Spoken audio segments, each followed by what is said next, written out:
सभी बुजुर्गों को शॉल पहना करके सम्मान करते हैं और संत भगवान उनका भी सम्मान कर रहे हैं और भगवान से कामना करेंगे प्रभु समाज का सम्मान होता रहे, दीर्घायु हो। ये 200 रुपया शैलेंद्र यादव बिधौली खुर्द से आए हैं उनकी तरफ से और 500 रुपया भंडारे में 100 रुपया हमें भेंट कर रहे हैं मोहर सिंह भगत जी जो नंगला बीच से उनकी तरफ से 500 रुपया भंडारे में महिपाल सिंह जो ऋषि डाणा गंगापुर के रहने वाले हैं उनकी तरफ से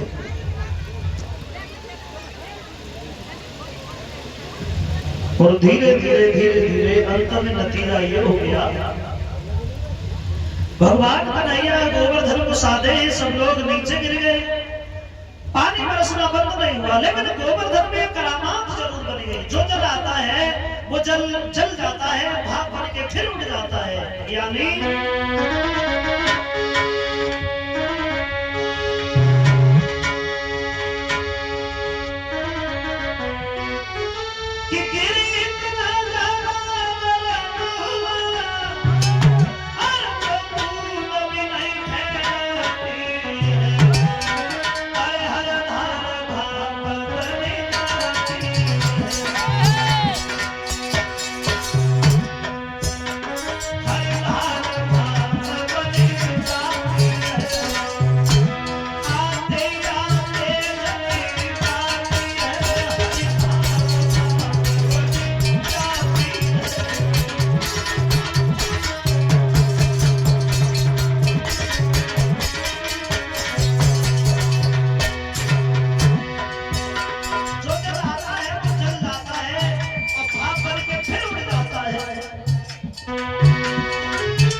लाठी लगाई अब तो हम गोवर्धन साधे रहे हो। भगवान ने जैसे ही हाथ हटाया है गोवर्धन हिलने लगा। भगवान ने फिर उसे वही रोक दिया। थोड़ी देर में देखा है कि वसुभान की कन्या राधा ललिता के साथ में आगे बढ़े। कन्हैया गोवर्धन साधे एक दृश्य जैसे ही ललिता ने राधा ने देखा है तो ललिता ने एक बात कही, बहन राधा कहो कछु अगर कन्हैया ने तो दूध दही माखन न खाओ तो शायद आज गोवर्धन उठा ना पाता। जब दूध दही की ताकत है जो आज काम में आएगी। उसी समय श्याम सुंदर के बारे में ऐसे शब्द कहे सोई राधा हसन लगी हो। जब राधा से अब राधा को हसत को देखो सोई कन्हैया हंस रहे। बात उसी में बिगड़ गई। मुस्कुराहट से हिल गई बाएं गोवर्धन डगमग डोले उठा ओ राधा पीछे हट गई हो दामा चुनाए के गोरे।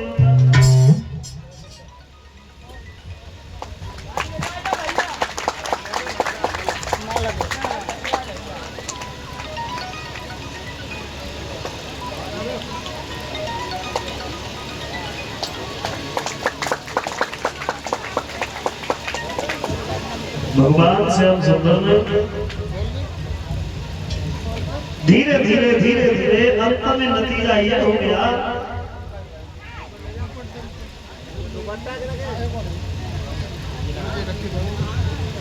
अंत में नतीजा यह हुआ 7 दिन व्यतीत हो गए हैं, पानी बरसना जब बंद नहीं हुआ है।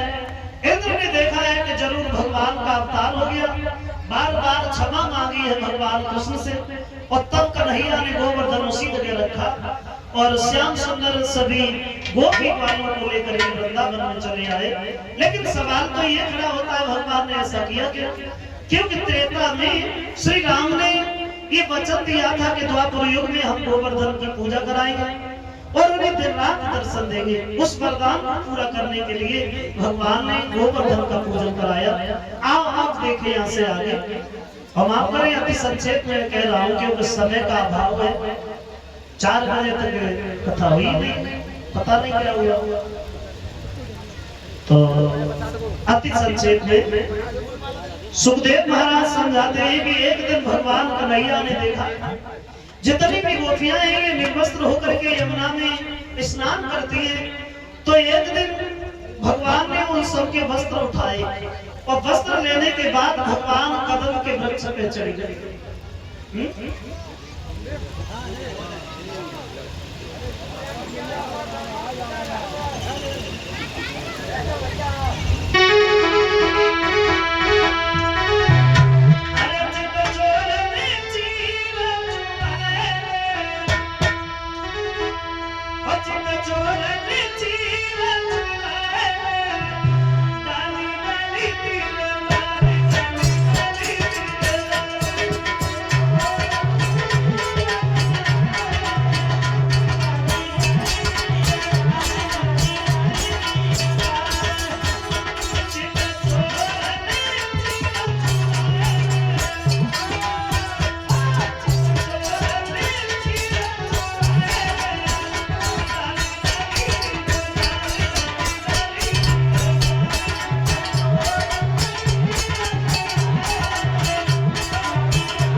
जैसे ही उन गोपियों के वस्त्र चुराए, अब तो गोपियां बड़ी हैरान है, सोच रही हैं अब क्या करें।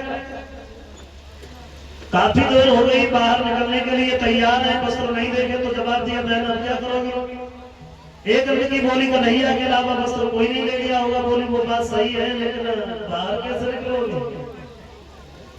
थोड़ी देर के बाद में देखा है कि भगवान वृक्ष के ऊपर बैठे, गोपियां विनती करती है श्याम मेरे वस्त्र दे दो। कन्हैया बोले वस्त्रों के लिए मना कौन कर रहा है, बाहर आओ और लेना। जवाब दिया बाहर कैसे आऊंगी, मैं नग्न है, बाहर आऊंगी बड़ी लाज लगेगी। भगवान बोले घुस कैसे गई, वैसे ही करके आओ। जवाब दिया प्रभु बड़ा देर हो जाएगी, मेरे वस्त्र दे दो। कन्हैया बोले वस्त्र तो देंगे हम, लेकिन सबसे बड़ी बात यह है हमारी जो शर्तें मानो, हम तुम्हारे घर में गाय माखन खाएं चाहे मुर्गियां फोड़े, यशोदा मैया से शिकायत नहीं करोगे। जवाब दिया नहीं करूंगी।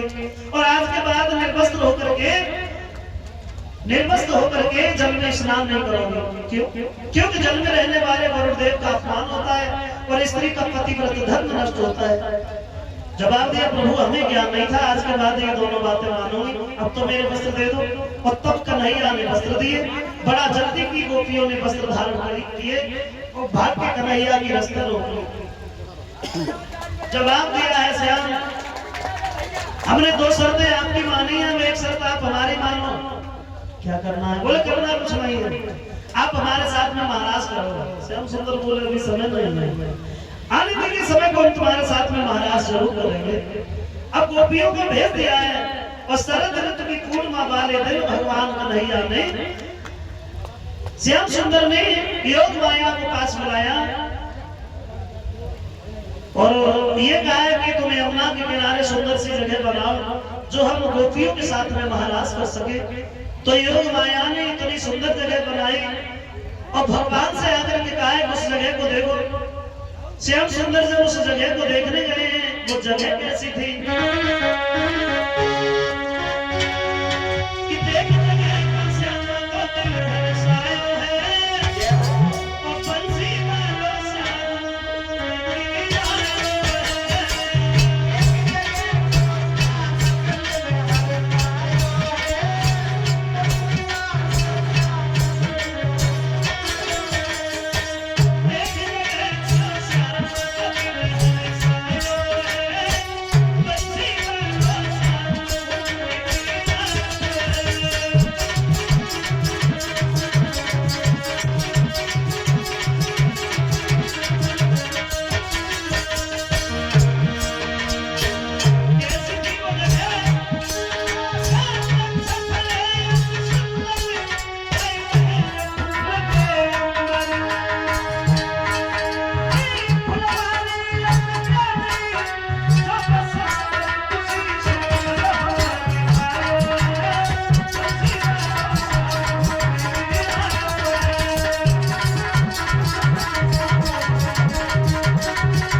रात के समय हाथ में बंसी उठाई और बंसी बजाई।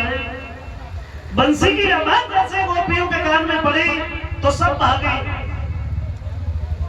और भाग भाग करके बंसी की धुन जब कान में पड़ी है तो गोपियां सब पागल से हो गई। उल्टे सीधे गहने पहनते जाते हैं, श्रृंगार करते जाते हैं, लेकिन सुनती ना हम क्या कर रहे क्या नहीं कर रहे।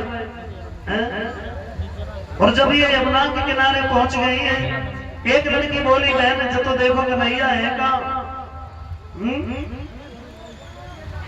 और जब यमुना के किनारे भगवान श्याम सुंदर के पास में गई है, कन्हैया ने जैसे ही देखा है तो जवाब दिया क्यों आई हो? जवाब दिया श्याम आप हमारे साथ में महाराज करो। कन्हैया बोले अभी तो समय नहीं है, अभी घर के लिए चले जाओ।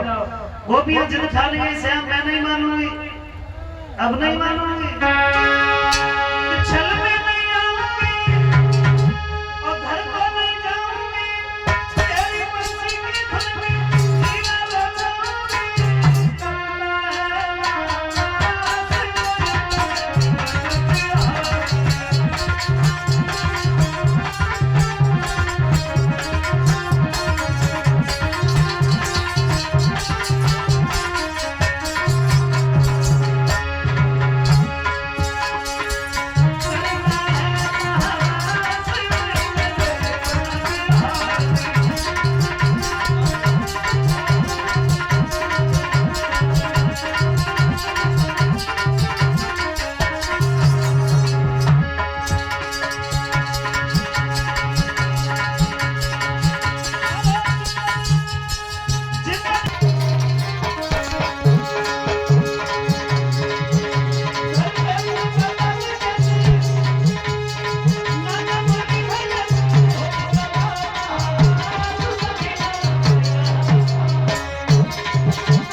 महाराज शुरू किया है, जितनी गोपियां थी उतने रूप बनाए भगवान ने।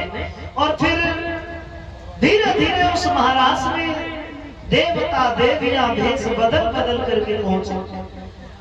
रात के समय पार्वती जी चली है कैलाश पर्वत से, तो शंकर जी ने देख रही आवाज लगाई पार्वती कहाँ।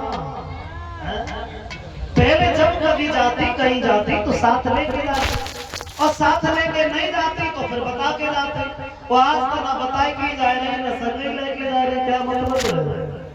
जवाब दिया है भोले बाबा, भगवान कृष्ण महाराज कर रहे हैं गोपियों के साथ में, मैं महाराज देखने जा रही हूँ। बोले तो अकेले साथ लेके नहीं जाओगे? बोले वहां पर तो पुरुष कोई जाता ही नहीं है, सब स्त्रियां जाती हैं। स्त्रियां जाती है, पुरुष नहीं जाता है। तो फिर ऐसा करो, तुम्हारे पास में कोई साड़ी पड़ी है, तो इस साड़ी का क्या करोगे? बोले साड़ी का होता क्या है, पहनी जाती है, पहनेंगे जनाने बनेंगे तब चलेंगे, मैं अकेला नहीं रहूंगा।